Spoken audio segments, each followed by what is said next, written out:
Apa judulnya Bapak Ibu? Imam bawa kabar baik dan wakili kita. Ibrani 8 ayat 1 sampai dengan 2. Inti segala yang kita bicarakan itu ialah kita mempunyai imam besar. Yang demikian, yang duduk di sebelah kanan tata yang maha besar di sorga. Jadi imam besar kita ada di sorga. Jadi kita punya wakil ada di sorga. Terus lanjutkan lagi. Dan yang melayani ibadah di tempat kudus, yaitu di dalam kemah sejati yang didirikan oleh Tuhan dan bukan oleh manusia. Karena itulah bagi kita hari ini, apapun dosa kita sudah dibereskan Yesus. Imam besar kita sudah mewakili. Korbannya bukan lagi korban hewan, tapi korban dirinya sendiri lewat kematian Yesus salib. Zaman dulu ada 3 unsur bait Allah, Bapak Ibu. Pertama adalah bait Allahnya, Bapak Ibu. Lalu yang kedua adalah imam besarnya, imamnya. Dan yang ketiga adalah korbannya. Harus ada 3 ini. Tanpa ada 3 ini pasti ada kurang. Jadi harus ada bait Allahnya, harus ada imamnya, harus ada korbannya. Dan inilah menjadi solusi apapun kegagalan manusia dalam melakukan hukum Taurat. Mereka datang ke bait Allah, maka mereka mendapatkan 3-tiganya. Mereka harus mau korban, mereka harus berjumpa dengan imamnya, dan mereka juga harus ada di bait Allah. Disinilah nanti korban itu akan dibakar oleh sang imam ini. Nah, tetapi ada masalah di sini. Kalau Allah tidak masalah tentang dosa umat, karena Allah tahu pasti umat itu berdosa. Allah tahu umat itu pasti gagal, karena Taurat itu sempurna. Yang menjadi seringkali masalah adalah si imamnya. Yang seringkali menjadi masalah adalah si korbannya. Seringkali imamnya ini bukan imam yang sempurna, namanya juga manusia, pasti berdosa, pasti sering gagal. Itulah sebabnya dosa umat, kegagalan Taurat tidak selalu bisa diampuni karena imamnya gagal. Demikian juga kalau imamnya benar, korban tidak benar. Ya, mungkin secara tampilan luar dombanya itu seger, wah, bulunya halus, kakinya lempeng jalannya, giginya mantap gitu, Bapak. Tetapi itu adalah cacingan. Artinya apa? Domba ini tidak lagi sempurna, tidak lagi bebas cacat celah. Itulah sebabnya domba ini tidak menjadi korban yang sempurna yang bisa menanggung dosa si orang Yahudi atas kegagalan yang melakukan Taurat. Itulah sebabnya pengampunan tidak lagi dialami oleh orang Yahudi. Karena itulah pada masa perjanjian lama, 2 hal ini sering menjadi kendala orang Yahudi mengalami pengampunan. Tetapi bagi kita hari ini, kita punya Yesus yang mengcover semuanya, yang menggantikan semuanya. Ya, bait Allah itu adalah Yesus sendiri. Dan itulah hakikatnya. Jadi bukan buatan tangan manusia. Imam besarnya juga itu adalah bukan imam manusia yang bisa dosa, tapi Yesus adalah imam besar yang bebas cacat celah. Dan yang ketiga adalah korbannya, bukan lagi hewan, tapi korban itu adalah Yesus sendiri. Itulah sebabnya Yesus sungguh-sungguh menjadi bait Allah yang sempurna, imam besar yang sempurna, dan juga korban yang sempurna. Karena itulah di dalam Yesus dipastikan dosa kita diampuni selamanya. Bahkan juga dipastikan kita hari ini, kita punya wakil di surga. Apapun doa-doa kita, kita punya wakil yang sempurna, maka kita juga hari ini pasti sempurna di hadapan Bapa yang surga. Amin. Berikan kemuliaan luar biasa bagi Tuhan, Bapak Ibu. Jadi keimaman ini terjadi pada saat adanya Taurat, karena imam ini satu paket dengan bait Allah dan korbannya untuk solusi atas kegagalan orang dalam melakukan hukum Taurat. Itulah sebabnya Bapak Ibu, ketika Allah melihat kepada orang Israel, maka Allah tidak melihat satu persatu mereka, tapi Allah melihat wakilnya, imam besarnya. Dia mewakili umat Israel di hadapan Allah. Ketika Allah melihat kepada orang Israel, Allah tidak melihat kepada orang Israelnya, tapi Allah melihat kepada imamnya. Jadi imam ini adalah wakil dari umat ini yang diwakili. Itulah sebabnya imam inilah yang menentukan bagaimana Allah melihat orang-orang Israel yang dia wakili. Kalau imamnya baik, walaupun si orang Israel ini rada-rada berdosa, maka Allah melihat berdasarkan imamnya baik, maka seluruh orang Israel dianggap baik. Tetapi ruginya adalah kalau imam ini dosa, jahat, maka walaupun umat ini baik, maka Allah melihat umat ini juga menjadi jahat sesuai dengan imamnya. Jadi imam ini menjadi wakil umat di hadapan Allah. Sehingga apa? Umat itu diwakili oleh imamnya. Kalau imamnya baik, maka umat ini menjadi baik. Kalau imamnya berdosa, maka umatnya juga berdosa. Tapi kita hari ini punya Yesus. Imam kita tidak pernah berdosa, selalu sempurna, selalu baik. Itulah sebabnya di dalam Yesus, maka kita di hadapan Bapa selalu baik, selalu sempurna. Amin. Bapak Ibu, berikan kemuliaan luar biasa bagi Tuhan Yesus. Haleluya. Nah, kekristenan hari ini kita punya iman namanya Yesus. Yesus tidak pernah dikatakan tua-tua. Yesus tidak pernah dikatakan hakim, Bapak Ibu. Tidak pernah hakim besar, tidak pernah tua-tua besar. Selalu dikatakan imam. Imam artinya apa, Bapak Ibu? Apapun kekurangan kita, imam itu menutupinya. Karena dialah yang mewakili kita di hadapan Bapa yang surga. Tapi ketika saudara ada dosa, ada kesalahan, ada ketidaksempurnaan, padang, saudara datang kepada tua-tua, saudara datang kepada hakim, maka saudara pasti dihukumnya. Karena apa? Karena tua-tua atau hakim selalu dalam posisi menjaga kebenaran, dan ketika saudara datang tidak benar, pasti saudara dihukum. Tapi kita punya imam besar, bukan hakim, bukan tua-tua. Itulah sebabnya bagi kita hari ini, apapun kehidupan saudara di dalam Yesus, maka semua kita akan diampuni. Amin Bapak Ibu. Nah, ada satu peristiwa di dalam kitab Ulangan, dan ini sebenarnya adalah gambaran Yesus. Ada orang yang mati di padang. Nah, ketika ada orang mati di padang, Bapak Ibu, diperintahkan oleh Allah untuk mengukur ke kota-kota terdekat. Siapa sekelilingnya ini kota yang terdekat dengan orang yang mati ini. Dan orang yang mati ini, ternyata ketika ada kota terdekat, maka kota terdekat inilah yang bertanggung jawab atas kematian orang ini. Ya, itu adalah di dalam Ulangan. Nah, ketika itulah sudah ketahuan kota terdekat, maka tua-tua dan hakim-hakim kota ini harus bertanggung jawab. Dan bagaimana cara membayar tanggung jawabnya? Mereka harus membawa korban lembu betina merah. Lembu betina kemudian dipatahkan lehernya, lalu kemudian mereka mencuci tangan di atas lembu yang dipatahkan lehernya. Dan apa yang terjadi kemudian? Mereka kemudian mengaku, kami tidak berdosa atas kematian orang ini, dan kami juga tidak melihat. Maka tidak ada tanggungan dosa yang ditimpakan Tuhan bagi setiap kami. Dan ini berbicara tentang Yesus yang mati di Bukit Golgota, yang bertanggung jawab adalah kota terdekat. Siapa kota terdekat dari Golgota?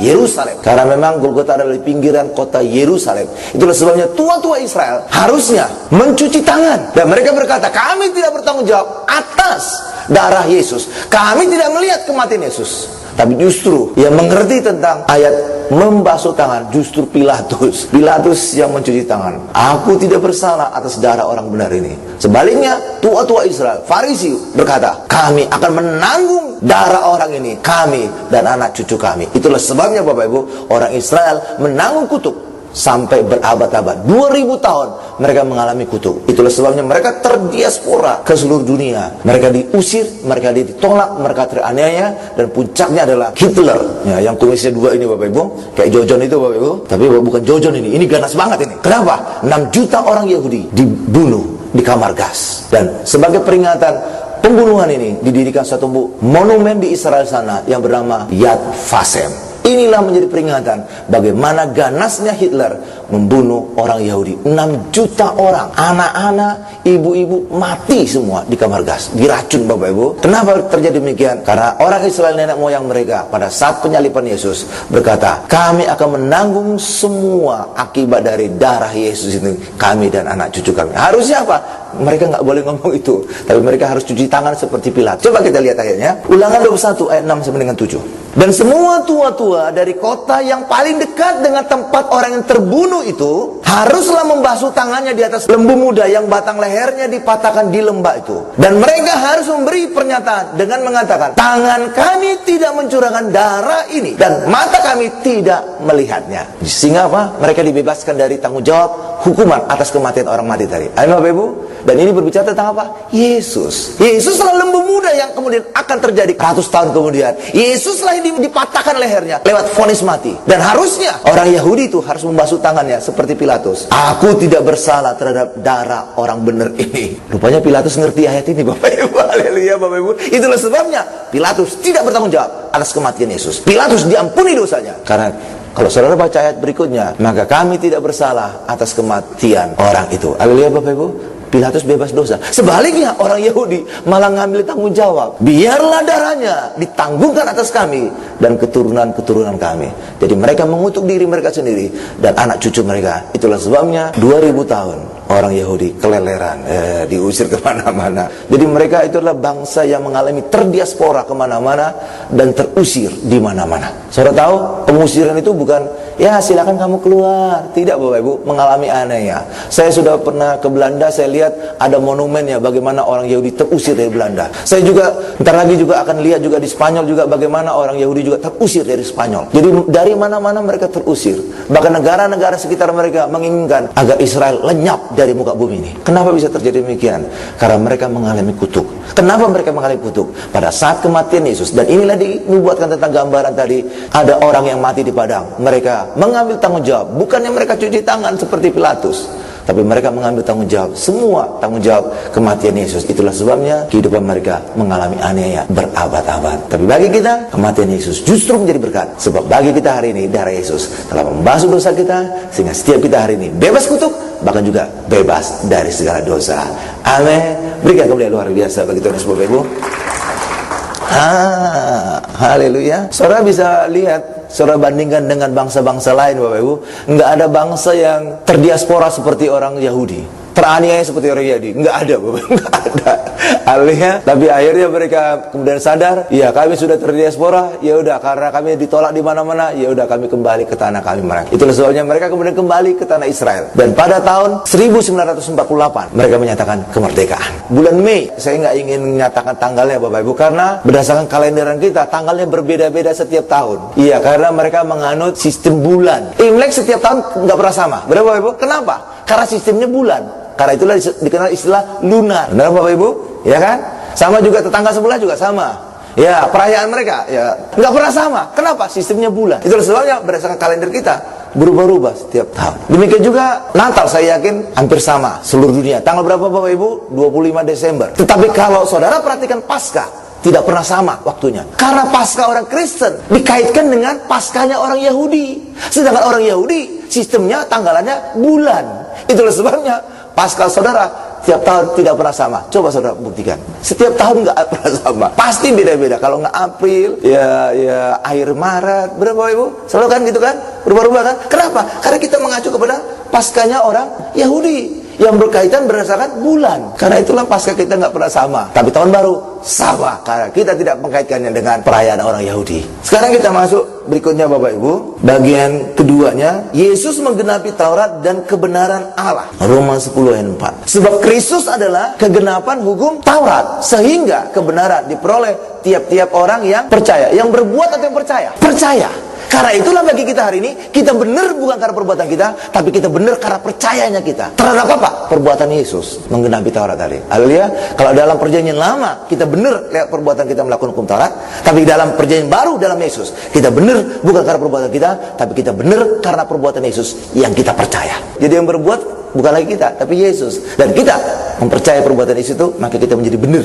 Kalau dalam bahasa Indonesia ayat ini berbunyi demikian. Tetapi kalau kita lihat dalam bahasa Inggris itu lebih tajam lagi, Bapak Ibu. Dikatakan dalam bahasa Inggris, for Christ is the end of the law. Jadi Yesus adalah akhir dari hukum Taurat. Yesus akhir dari berlakunya hukum Taurat bagi kita. Beda ya, meniadakan dengan menggenapi. Ya Bapak Ibu ya, hukum Taurat itu tetap ada, tetapi tidak berlaku bagi kita di dalam Yesus. Bagaimana bisa, Pak? Karena Taurat adalah hukum. Sifat hukum adalah hanya aktif ketika ada dosa, aktif ketika ada pelanggaran. Dan hari ini kita dalam Yesus, kita bebas dosa. Sebab apa? Darah Yesus telah membasuh kita. Amin, Bapak Ibu? Amin. Saya ambil contoh konkret ya. Undang-undang korupsi. Undang-undang korupsi hanya aktif ketika ada tindakan korupsi. Nah, itulah orang-orang yang ditangkap KPK itu, Bapak Ibu. Undang-undang korupsi ini akan mengejar mereka. Pada akhirnya bisa masuk penjara atau denda. Tapi undang-undang korupsi walaupun ada, tidak berlaku bagi saya, seorang pendeta. Kenapa? Pendeta apa yang dikorupsi? Karena itulah, ya walaupun undang-undang korupsi ini ada, tapi tidak berlaku bagi saya. Apa yang saya korupsi? Orang saya ngomong firman terus. Saya bukan pegawai. Amin, Bapak Ibu. Tapi kalau saya pegawai, saya bekerja di pemerintahan atau di mana pun, saya bisa melakukan tindakan korupsi. Saya bisa ditangkap oleh undang-undang ini. Haleluya. Tapi saya sekarang pendeta, walaupun ada undang-undang ini tidak berlaku bagi saya, karena saya bukan pegawai, saya tidak bisa korupsi. Oke, saya ambil contoh kedua. Undang-undang lalu lintas berkata begini, kalau kita menabrak orang sampai mati, maka kita bisa dihukum. Dan ini terjadi, anak menteri pernah nabrak orang mati di tol. Maka undang-undang lalu lintas ini akan aktif dan akan mengejar anak menteri tadi. Kita tahu sudah dihukum, tapi percobaan. Artinya apa? Sebenarnya nggak dijalanin itu. Jadi undang-undang ini lalu lintas tadi akan aktif mengejar si anak menteri tadi, Bapak Ibu. Ya, apapun hukumannya tetap dihukum. Amin, Bapak Ibu. Tetapi bagi saudara yang menyetir dengan aman, tidak pernah nabrak orang, kucing aja nggak pernah ditabrak, maka walaupun ada undang-undang lalu lintas ini bertahun-tahun, tidak akan pernah mendakwa saudara, tidak akan pernah membawa saudara di penjara atau dihukum. Benar, Bapak Ibu? Amin. Kenapa?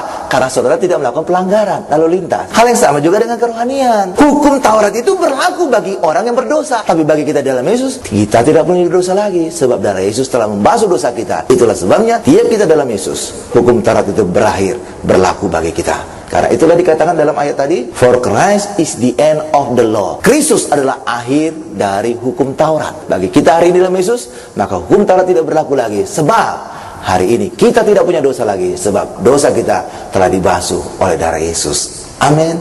Berikan kemuliaan luar biasa bagi Tuhan. Haleluya. Ya, saudara nggak perlu khawatir lah. Ya, bahkan saudara juga nggak perlu khawatir apapun kengerian yang terjadi dalam kitab Wahyu. Saudara mungkin ada kengerian itu, ada kalajengking itu, ada buntutnya bisa menyakiti orang, ada menggigit, ada dibuat pokoknya menderita gitu. Saudara nggak perlu khawatir tentang kitab Wahyu. Itu bukan untuk kita itu.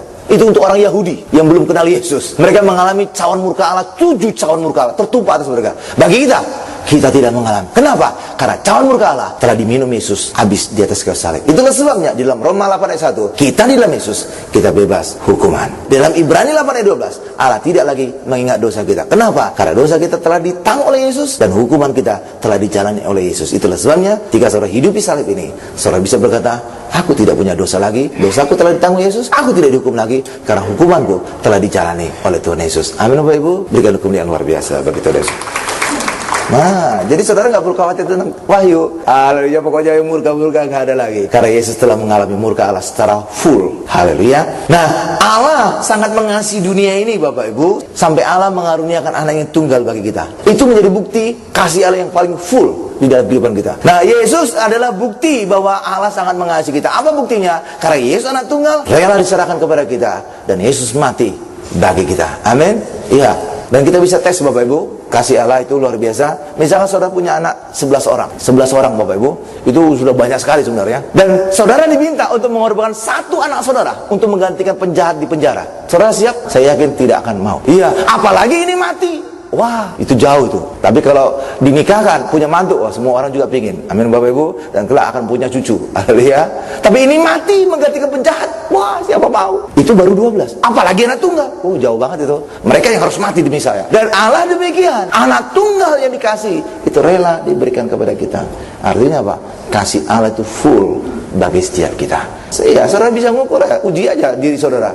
Ngasih anak tunggal kepada orang lain, penjahat. Wah, dari mana jalannya itu? Karena itulah bagi kita hari ini, mari sadari kasih Allah luar biasa. Dan Allah bisa menunjukkan kasih yang luar biasa ini lewat kejahatan manusia yang luar biasa. Dan itu adalah penyaliban. Ini adalah kematian yang paling menderita Bapak Ibu, penyaliban. Bahkan penyaliban inilah juga mati yang terkutuk. Orang ditusuk itu bukan mati terkutuk, orang tenggelam bukan mati terkutuk, orang dipukul itu bukan mati terkutuk Bapak Ibu, hanya salib yang mati terkutuk. Dan Yesus mati terkutuk agar setiap kita hari ini bebas dari kutuk. Kenapa mati disalib menjadi mati terkutuk, Pak? Saudara tahu kenapa? Karena ini inti dari Taurat. Salib ini inti dari Taurat. Suatu kali ada orang bertanya kepada Yesus, Tuhan, apa yang menjadi terutama di dalam hukum Taurat? Atau apa yang menjadi inti dari hukum Taurat? Yesus menjawab 2. Pertama, kasih Tuhan Allahmu dengan segenap hatimu, dengan segenap jiwamu, dan segenap akal budimu. Dan hukum yang kedua yang sama dengan itu adalah kasih sama manusia seperti dirimu sendiri. Dan saudara tahu dengan satu kata itu salib. Dari mana tahunya Pak? Lihat aja garis vertikal ini. Inilah kasih kepada Allah dengan segenap hati, dengan segenap jiwa, dengan segenap akal budi. Dan garis horizontal, inilah kasih kepada sesama. Amin Bapak Ibu. Jadi inti Taurat adalah salib. Dan Yesus mati pada inti Taurat. Dan inilah mati terkutuk. Karena Taurat membawa orang kepada hidup di dalam kutuk. Dan dari salib inilah sebenarnya digunakan oleh iblis untuk mendakwa manusia. Bagaimana caranya? Dia bawa kepada manusia, kamu bisa mengasihi Allah dengan segenap hati, dengan segenap jiwa, dengan akal budi. Kamu bisa mengasihi sama dengan seperti dirimu sendiri. Dan pasti manusia gagal. Dan ketika gagal, langsung iblis berkata, kamu pasti terkutuk, kamu pasti gagal, kamu pasti bersalah, kamu pasti dihukum. Pasti gagalnya manusia.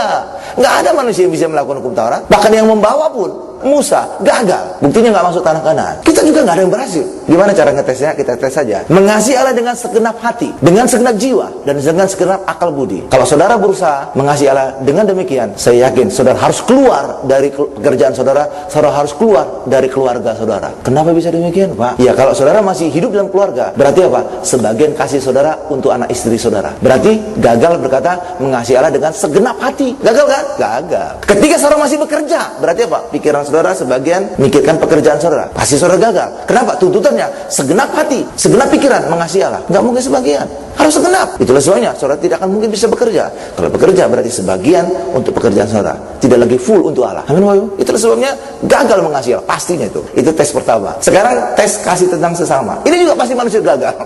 Apa buktinya, Pak? Kalau kita mengasihi sama seperti diri kita sendiri, maka ketika saudara makan satu piring, setengah piring harus kasih ke orang lain. Ketika saudara naik mobil, saudara harus kasih tumpangan kepada orang lain. Lah iya dong, mengasihi diri saudara seperti mengasihi orang lain. Benar, Bapak? Ketika saudara menyekolahkan anak saudara ke luar negeri atau kemana pun, orang lain juga harus saudara sekolahkan. Lah iya, karena mengasihi sama seperti diri sendiri. Apapun yang saudara kasih diri sendiri harus juga dialami oleh orang lain. Bisa? Saya yakin tidak bisa. Ya Bapak Ibu, kalau saudara punya rumah, sebagian rumah saudara harus ditumpangin oleh orang. Saudara siap itu? Saya yakin enggak.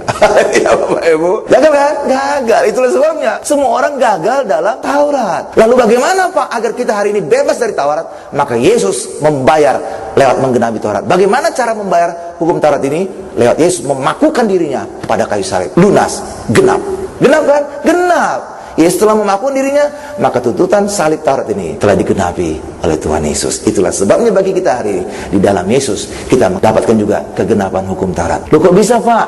Yang genapi Yesus kok kita juga ikutan genapi? Ya, saya ambil contoh lagi. Misalkan saudara sebagai bapak, saudara beli rumah, saudara sudah bayar, terserah mau lunas ataupun kredit, nggak ada masalah. Lalu saudara bisa menikmati rumah saudara yang saudara beli. Benar Bapak Ibu? Tapi siapa lagi yang menikmati rumah ini saudara beli ini? Istri saudara yang bersama dengan saudara, anak-anak saudara yang bersama dengan saudara, pembantu saudara juga yang bersama dengan saudara. Walaupun mereka tidak ada urusan membeli rumah, tapi mereka turut menikmati karena ada bersama-sama dengan saudara. Anak saudara juga tidak ada urusan membayar rumah itu karena saudara yang membayar, tapi anak saudara bersama saudara, maka anak saudara juga menikmati rumah yang saudara beli. Benar Bapak Ibu?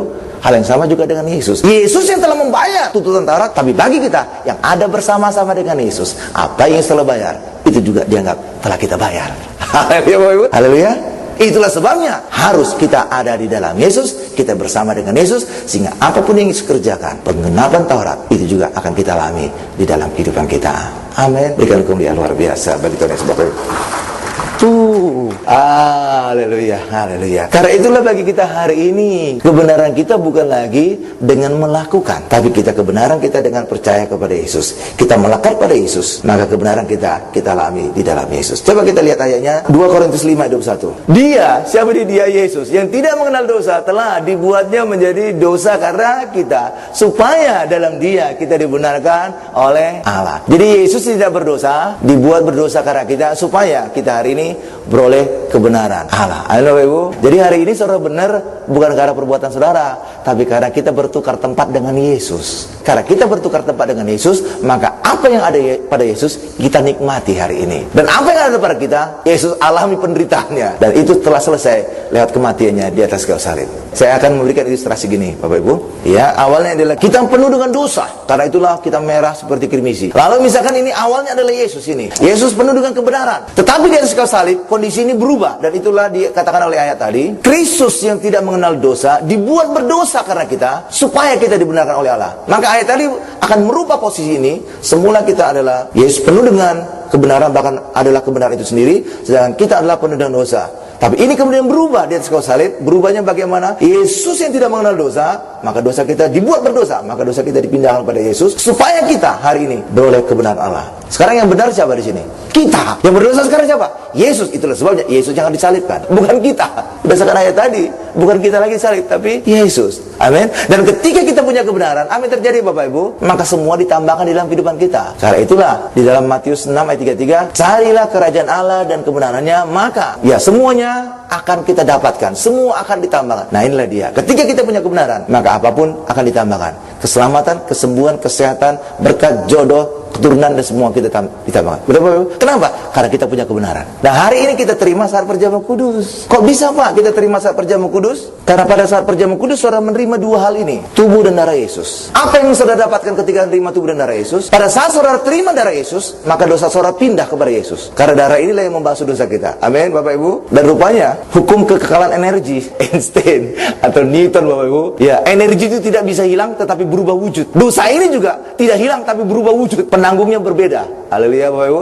Ketika kita dibasuh dosa kita, maka dosa kita tidak hilang, tetapi dosa kita pindah kepada Yesus. Inilah dia. Darah inilah yang membuat dosa itu pindah. Jadi rupanya dosa juga mengalami hukum kekekalan energi. Bapak Ibu, dosa tidak hilang kemana-mana, tapi berubah wujud, si penanggungnya berbeda. Jadi ketika saudara menerima darah Yesus, maka dosa saudara dipindahkan, ditanggungkan kepada Yesus. Karena itulah Yesus yang mati. Amin Bapak Ibu. Yang kedua, saudara dapat kebenaran. Inilah saudara dapatkan tubuh Yesus. Dan ketika saudara dapat tubuh Yesus, apa yang menjadi kebutuhan duniawi saya, saudara dapatkan. Apa kebutuhan saudara? Kesehatan. Oleh bilur Yesus kita sembuh. Apa yang saudara butuhkan hari ini? Berkat. Oh, Yesus memberkati kita lewat tubuhnya. Ayo Bapak Ibu. Apa yang saudara butuhkan hari ini? Banyak hal dunia saudara dapatkan lewat tubuh Yesus. Karena itulah ketika saudara terima tubuh dan darah Yesus, hal dunia hal surgawi saudara dapatkan. Hal surgawi saudara dapatkan ini lewat dosa saudara dibasuh, saudara dipastikan masuk surga. Lewat tubuh Yesus saudara terima, saudara hidup menjadi sempurna. Tubuh saudara sempurna, saudara diberkati, dan kemenangan terus kita alami. Amin Bapak Ibu.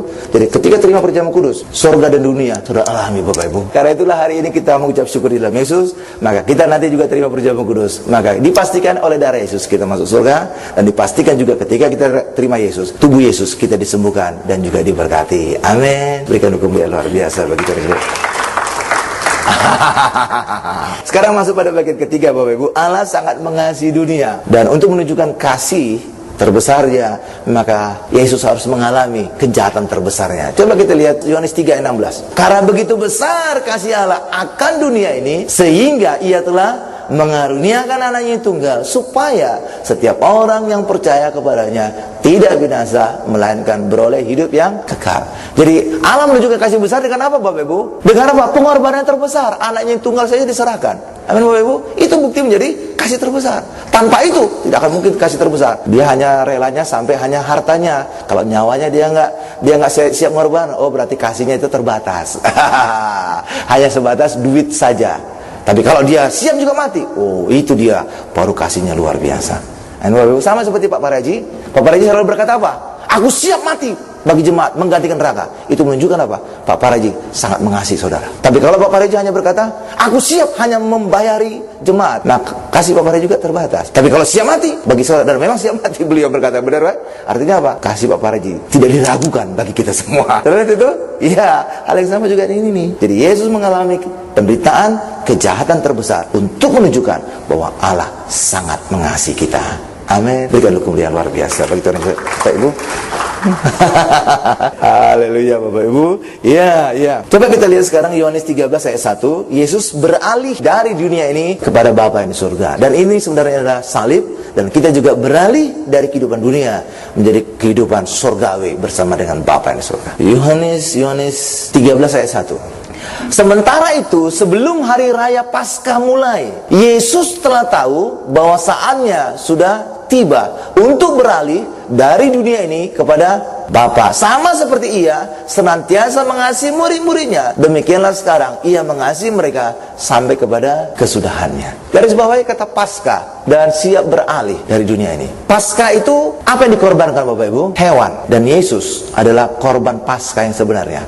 Karena itulah dalam Korintus dikatakan bahwa korban Paskah kita telah disembelih. Dan Paskah selalu membawa perubahan. Kapan orang Israel keluar dari perbudakan di Mesir Bapak Ibu? Pada saat Paskah. Karena itulah mereka memotong domba Paskah. Darahnya dioleskan di ambang pintu, atas, kiri, dan kanan. Lalu apa? Dagingnya dimakan di dalam rumah. Apa dampak dari oles darah di ambang pintu Bapak Ibu? Tidak ada kematian anak sulung. Saudara tahu itu? Itu gambaran salib. Coba saudara lihat aja salib ini. Inilah dioleskan di ambang pintu tadi. Dioleskan di mana Bapak Ibu? Di ambang atas. Inilah atas. Dioleskan di ambang kiri, inilah kiri. Dioleskan di ambang kanan. Salib kan Bapak Ibu ya? Salib kan?